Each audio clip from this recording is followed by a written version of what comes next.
Welcome to Dateline SAU, your source for the latest news and sports from St. Ambrose University. I'm Mary Evans. And I'm Sierra Mari. St. Ambrose University announced that it has received the largest gift in the school's history from the estate of St. Ambrose graduate.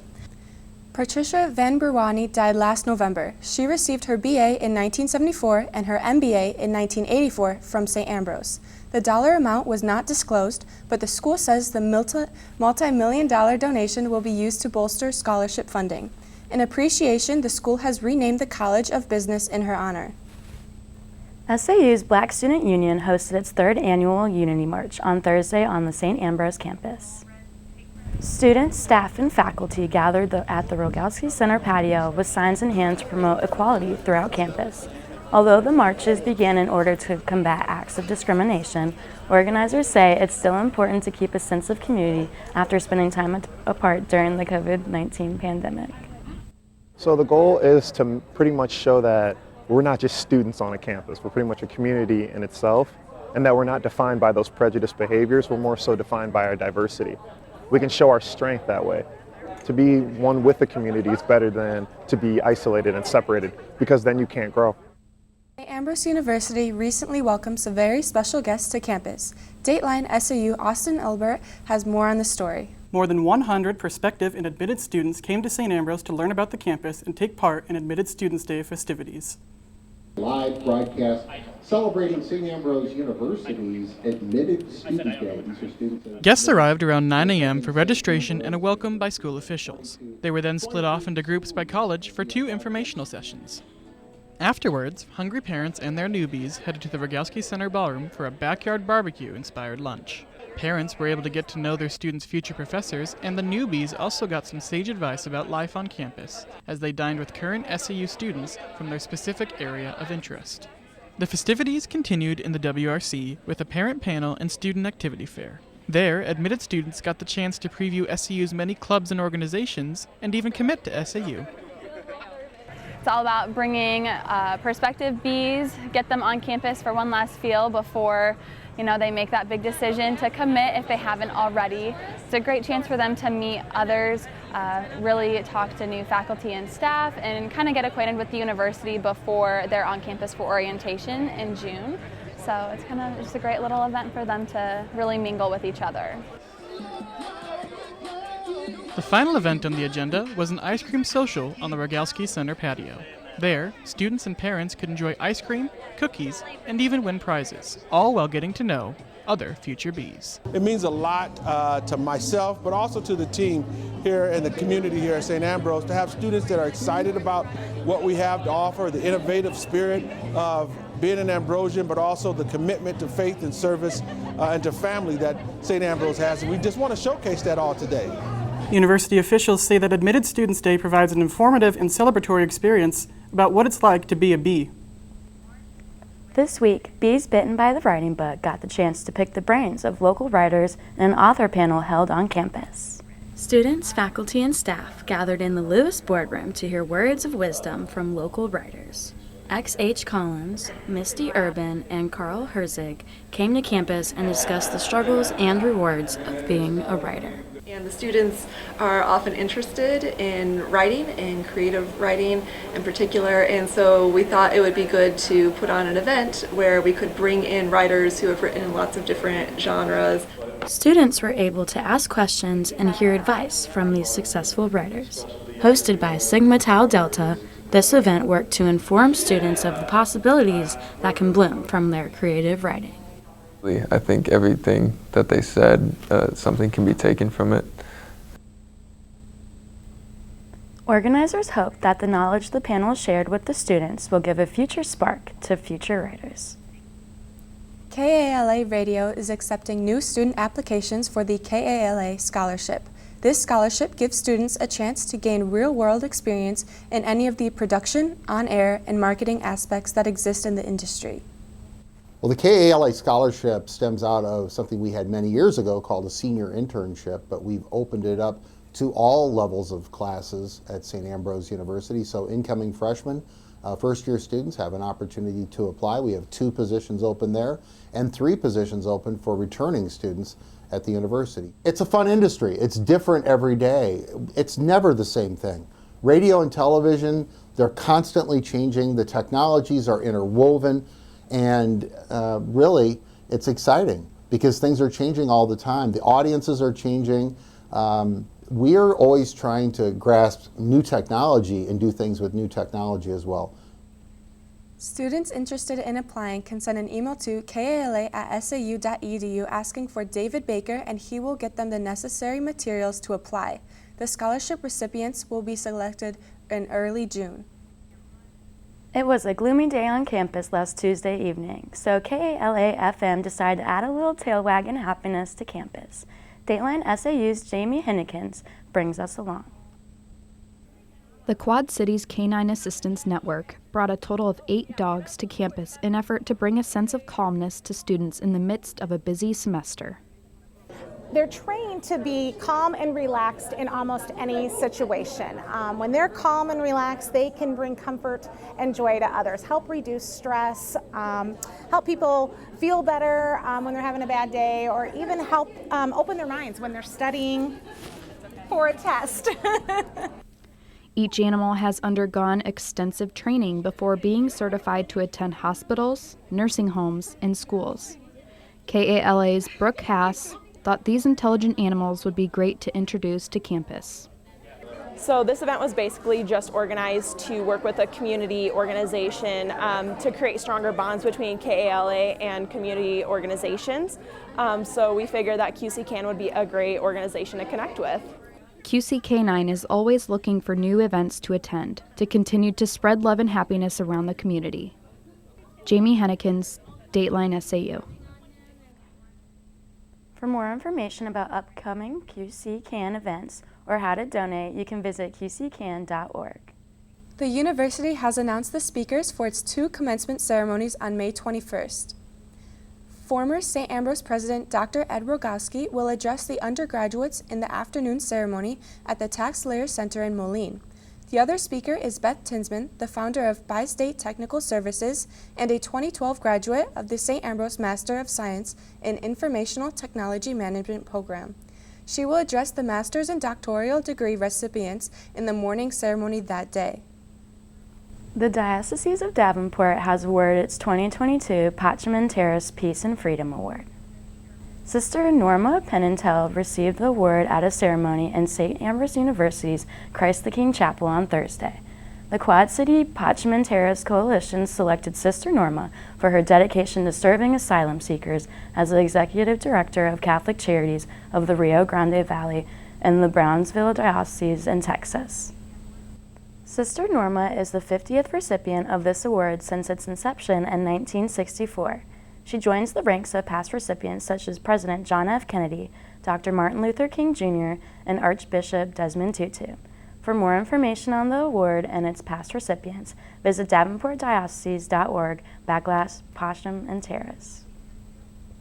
Coming up after a short break, the St. Ambrose Cheer and Dance Squads compete in a nationwide competition in Florida.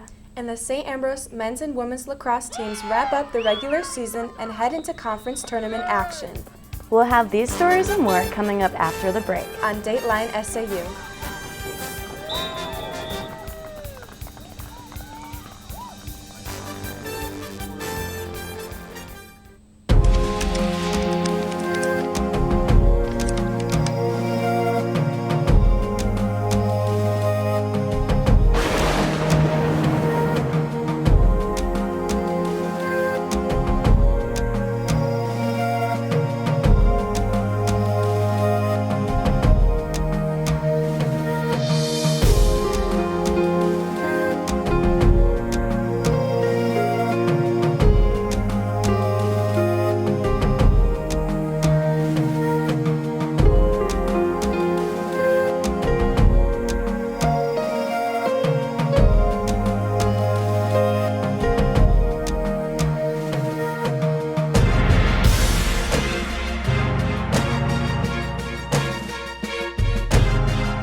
St. Ambrose holds a really special place in my heart. I think I have Ambrose to thank for where I'm at in my professional career.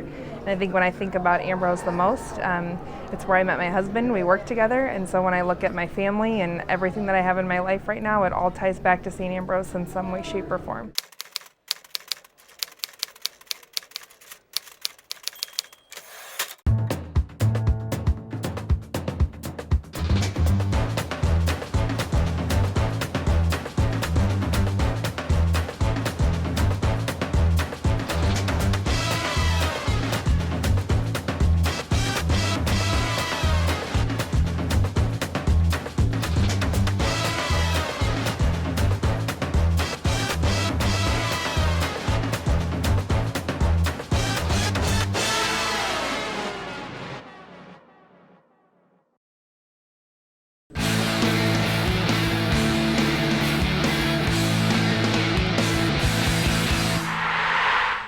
The St. Ambrose women's lacrosse team has moved up to the number 9 spot in the latest NAIA national rankings. On Saturday, they hosted a first-round game in the KCAC tournament. Their opponent was the Culver Stockton Wildcats from Canton, Missouri. We pick it up in the second half. It's Morgan Curzon on the run with the shot and the score, and the Bees take a 10-2 lead. A few minutes later, it's Lauren Kutuzits with the free position shot to extend the Bee lead to 9. Then watch Annabelle Brown deliver this nice pass to Delaney Ostad for the score, and the St. Ambrose women easily advance to the semifinals with a 17-2 win. The Bees outshot the Wildcats by a 51-8 margin as 10 St. Ambrose players hit the scoring column. The team now travels to Benedictine College in Kansas to the KCAC semifinal and championship games. The St. Ambrose men's lacrosse team is gearing up for the conference tournament at Benedictine College this weekend. Ranked first in conference and first in the nation, the Bees are looking forward to some real competition. Dateline SAU's Cameron Giampaolo tells us more. The men's lacrosse team has been on a roll, returning a 13-1 record on the regular season and showing no signs of slowing down. The Bees now look to carry this momentum into the postseason. Sophomore midfielder Matthew Cortopassi came to Ambrose all the way from Folsom, California to be a part of the Hive in 2020.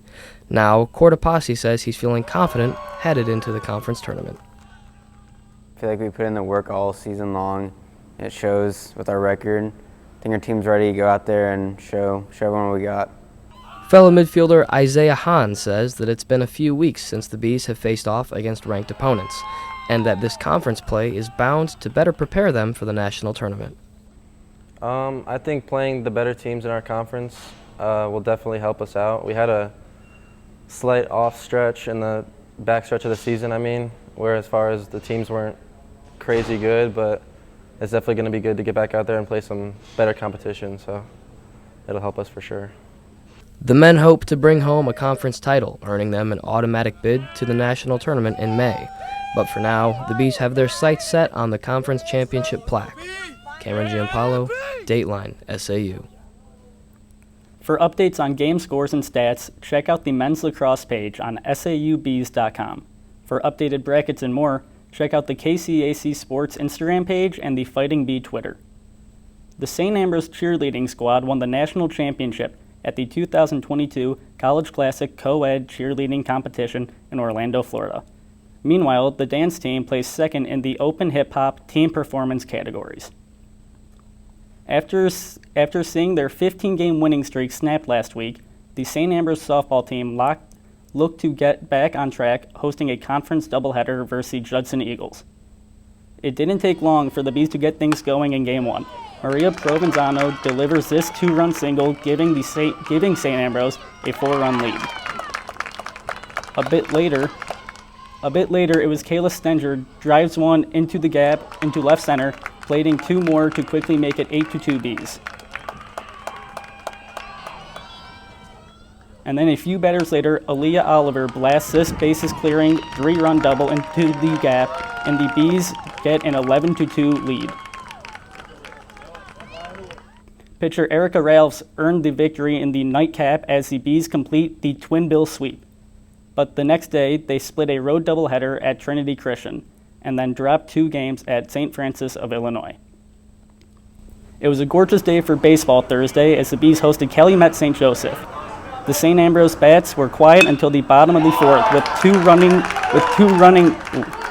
two runners in scoring position. Kyle Alexander delivers this single to center, driving in both runners and tying the score at 2. Moments later, Alexander takes off for second, getting 2 into scoring position with the steal. Then it's Mike Snow sending Alexander home with this RBI single, and the Bees take a 3-2 lead. But the Bees could not hold on and drop the contest to the Crimson Waves 7-6. St. Ambrose drops to 27-9 on the season and 18-5 in the CCAC. The St. Ambrose women's golf team won its only home event of the year by taking the Fighting Bee Invitational at Davenport's E-Mice Golf Course. 3 Bees finished in the top 4 spots, led by sophomore Catherine Spear, who carded an 85 for the day. On April 8th, the St. Ambrose University Winter Guard traveled to Dayton, Ohio for their first appearance at the WGI Color Guard World Championships and for their last performance of the year. In the preliminary round, the group was up against some of the tough competition. The Winter Guard took 9th place in the Equipment Analysis category, 8th place in the Movement Analysis category, and 10th place in both the Design Analysis and General Effect categories. The group placed 10th overall. Despite a solid finish, the group score was not high enough to qualify for the semifinal round the next day. While the Winter Guard season may have finished, the St. Ambrose University Indoor Percussion Ensemble will also travel to Dayton for the World Percussion Championships. We'll have those results for you on our next newscast. And that's it for sports this week. I'm Ryan Schistel. And that's all we have for you on this edition of Dateline SAU. We'll be back next week with the latest news and sports from St. Ambrose University. Remember to check out the SAUtv Facebook and Instagram pages for our newscasts, late breaking news, and more. To close out our newscast, Dateline SAU's Liam Hunter asked some students around campus for their opinion on Dateline saving time. We'll leave you with their responses. Thank you for watching.